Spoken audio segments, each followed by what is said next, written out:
अस्सलाम वालेकुम नाज़रीन, शामी रोहानी टीवी के साथ एम ए शामी आपकी खिदमत में हाज़िर है। मौजूदा ज़माने में जादू, सफली अमलियात, काला इल्म या बद नज़री, हसद, ये तमाम मामला बहुत आम हो चुके हैं और हर शख्स इसके बारे में सोचता है, परेशान है।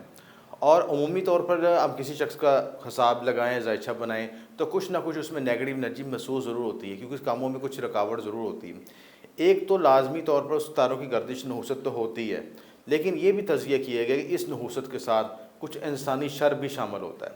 चाहे वो शर जो है बराह रास्त किसी अमलियात या तवीज़ात के ज़रिए ना किया गया हो, बल्कि नज़र हसद की शक्ल में हो।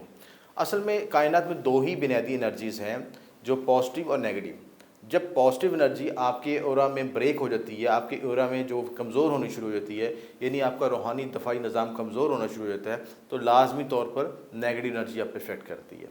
आप देखेंगे कि नेगेटिव एनर्जी जब आपको महसूस होगी तो आपकी तबीयत में बेचैनी, इंतशारी कैफियत, आप यकसुई नहीं कर सकेंगे किसी काम पे, फोकस नहीं हो सकेंगे कामों में। अब जब किसी काम को रिदम के साथ, कंसंट्रेशन के साथ नहीं करेंगे तो लाजमी तौर पे उसमें रिज़ल्ट भी नहीं मिल सकेंगे।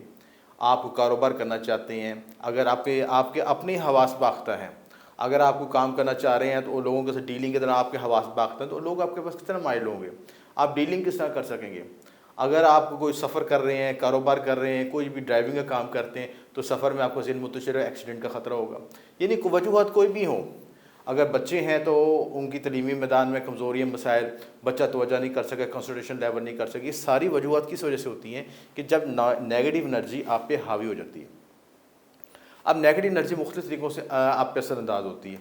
मतलब किसी ने अमल किया, किसी ने बदअमलियात किए, तवीज़ात किए, या जन्नाती असर आया, असैबी असरात आए, या सितारों की गर्दिश नहूसत हुई, ये सरसती लगी, ढैया लगा, या आपके ज़ैचे में ऐसे मेलेफिक योग बने हुए हैं, जैसे सैटर्न केतु का योग बना हुआ है, जैसे आपके पेंडिंग कर्म का योग बने हुए हैं, या आपके ज़ैचे में मार्स और सैटर्न का योग बने हुए हैं, कोई भी वजूहात हों, उनकी बेस पे हम तज़िया जब करते हैं तो उसमें हम सबसे पहले ये सवाल ये करते हैं कि आपके ज़हन में सवाल है कि जादू हुआ है तो कहाँ पे हुआ है। कोई हमारे पास लॉजिकल प्रूफ होना चाहिए। आजकल के दौर में हर शख्स अपनी किसी चीज़ की वजूहत मांगता है, उसकी लॉजिकल प्रूफ मांगता है कि ये अगर किसी ने तवीज़ किए तो कहाँ पे हैं, मुझे साबित करें, बताएं कहाँ पे हैं। तो आज मैं एक छोटा सा फार्मूला आपकी खिदमत पेश कर रहा हूँ कि जिसके ज़रिए आप ख़ुद जादू की चीज़ को ख़ुद तलाश कर सकते हैं, देख सकते हैं, महसूस कर सकते हैं। और अमली तौर पे आप देखेंगे, या हम कहते हैं किसी घर में जादू हुआ, किस घर में जो अमलियात हुए हैं, ये कुछ चीज़ें, वो तवीज़त कहाँ पर मौजूद हैं, और उन जादू का हम इस फार्मूले के जरिए पता कर सकेंगे, उसकी तशख़ीस कर सकेंगे। उसमें जहाँ पे वो चीज़ दफन हुई उसका भी हम तज़िया कर सकेंगे और वहाँ से वो चीज़ निकाल भी सकेंगे। देखिए, इल्म अलूम मख्फ़ी बड़ा गहरा इल्म है। ये ख़ुद जो है ऐसी चीज़ नहीं कि फ़ौरी तौर पे जो है आप इसको जमा तफरीक करके फ़ौरन आपको रिज़ल्ट आ जाए। इसके लिए बड़ी मेहनत रियाज़त की ज़रूरत होती है, और इस मेहनत रियाज़त के नीचे जो हमारा सीना बसीना एक राज मैं आपको शेयर करने लगा हूँ कि आप जादू की चीज़ को किस तरह शनाख्त कर सकते हैं, उसको निकाल सकते हैं। ये सारी तफ़सीलात मैं वीडियो में डिस्कस करूँगा। तो सबसे पहले समझना ज़रूरी है कि इस फार्मूले के लिए आसान तरीक़ाकार ये है कि आपने जिस शख्स को आपको शक है कि अगर आप पे जादू है, या घर में किसी XYZ किसी शख्स पे भी, किसी नाम पे भी जादू है, तो पहले उसके इल्म और दाद के ज़रिए आपने नाम के अदाद निकाल लें। आसान फार्मूला यहाँ मैंने लिख दी है कि सबसे पहले आपने क्या करना है कि जिस पे आपको शक है, या जो शख्स अपने पे महसूस कर रहा है, आसान निशानी भी बताता हूँ कि अगर आपकी तवज्जो बढ़ रही है, कंसंट्रेशन लेवल ख़राब हो रहा है, कामों में रुकावट आ रही है, नुकसान परेशानियाँ आ रही हैं, और बिला आप काम होते होते रुक रहे हैं, तो एक वजूहत उसमें जादू नज़र बद की भी होती है। उसकी तलाश करने के लिए अगर ऐसी सिम्टम्स पाई जाती हैं, ऐसी इलामतें नज़र आ रही हैं, तो आपने क्या करना है, सबसे पहले अपने नाम के अदाद निकाल लें। नाम के अदाद निकाल लें, इसमें अपनी वालदा के नाम के अदाद शामिल करने हैं।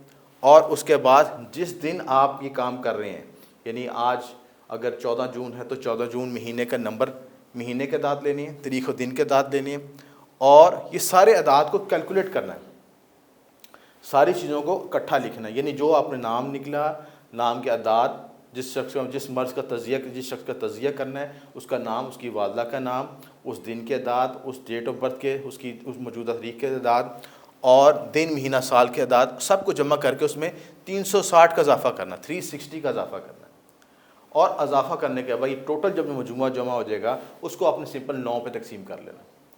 9 पे तकसीम करेंगे तो आपके पास क्या होगा कि आपके पास जो अदद बचेगा उसके लिए आगे मैंने ये चार्ट दिया है। इस वीडियो में चार्ट आपको नज़र भी आ रहा होगा। अगर आपका एक नंबर आता है आखिर में, जो हसाबी तकसीम कैलकुलेटर से नहीं करनी है आपने सिंपल आपने तकसीम करनी है, जो किताबी हसाबी अमल जो हम किताब पे करते हैं, बचपन में जो डब्बे बना के हम करते थे तकसीम, उसके मुताबिक करना है। आखिर में जो बचेगा आपका, अगर एक बचा तो ये आपका जो नक्श तवीज़ है सफली अमलियात को आग के अंदर दफन किए गए। इस सूरत हाल में आप अब देखें कि आपके घर के करीब किचन में कोई ऐसी जगह है जहाँ पे मिट्टी है, वो ऐसी चीज़ है वहाँ पे दफन की जा सकती है, वहाँ पे देखें। अगर 2 नंबर हैं तो घर में करीब इर्द गिर्द में अहबाब में देखें कोई दरख्त है, कोई ऐसी चीज़ है जहाँ पे वो लटक सकती है, वो तवीज़ वहाँ पे लटकाया होगा। अगर करीबी कोई नहर है तो वहाँ पे उसकी इंडिकेशन है, वहाँ पे नहर में दबाया गया होगा। और अगर किसी जगह पे सख्त ज़मीन है, अगर यानी तरतीब वाइज 1 नंबर होगा तो आग में दफन किया गया, 2 नंबर है किसी दरख्त पर लटकाया गया, 3 नंबर हो किसी नहर में दबाया गया, 4 नंबर ज़मीन में दफन किया गया, 5 नंबर हो तो आग में दफन था अब नहीं है, यानी वो जल गया, खाक हो गया। हवा में 6 नंबर होगा, हवा में मुअल्लक था लेकिन अब नहीं है। यानी जो जादूगर के लिहाज मुख्तलिफ नसरी लिहाज से तकसीम की जाती है। कुछ तमलियात में नक्श जो है आग में दफन किए जाते हैं, कुछ पानी में जो है नमी उनको मिलती रहे, कुछ नक्श जो होते हैं वो आपको खाने में इस्तेमाल किए जाते हैं। अगर 6 नंबर होगा हवा में मुअल्लक था लेकिन अब नहीं है। 7 नंबर खाने पीने की चीज़ के ज़रिए हुआ है। 8 नंबर ज़मीन में मदफून था अब नहीं है। और अगर सिफर आए जादू का असर बाकी पर सबूत मिट चुका है। यानी ये वो चीज़ें हैं, आप इसके ज़रिए आप इंडिकेशन कर सकते हैं कि आप जो है इन चीज़ों का तज़किया करके आपको एक बुनियादी खुलासा मिल जाएगा। उसके मुताबिक अपने इर्द गिर्द में अपनी जगह तलाश करें और उम्मीद है कि आप उस चीज़ को तलाश कर सकते हैं और उस चीज़ को देख सकते हैं। जिन चीज़ों में शकूक व शुबहात हैं वहाँ पर चीज़ों को छानबीन करें। इस फार्मूले के तहत आपको दफन की चीज़ जो अमलियात चीज़ें मिल जाएंगी आपकी। और अगर इसमें कोई मज़ीद रहनुमाई चाहते हैं तो दिए नंबर पर रब्ता कर सकते हैं। और अगर चीज़ें जो मिल जाएँ तो उनको बराह रास्त हाथ ना लगाएं, बल्कि उसके लिए मशवरा मशावरत कर लें। आपको मज़ीद गाइडलाइन देंगे ताकि उसकी नहूसत और परेशानी आप पे मुंतकिल ना हो जाए। तो उस तवीज़ को किस तरह खोलना है, क्या अमल करना है, क्या पढ़ के उसको ज़ाया करना है, वो प्रोसीजर समझने के लिए दिए नंबर पर रब्ता कर सकते हैं। अगर कोई बात ना समझ आए और अपना मुकम्मल ज़ायचा हिसाब लगवाना चाहते हैं तो दिए नंबर पर रब्ता कर सकते हैं। आपको शुक्रिया। एम ए शाम।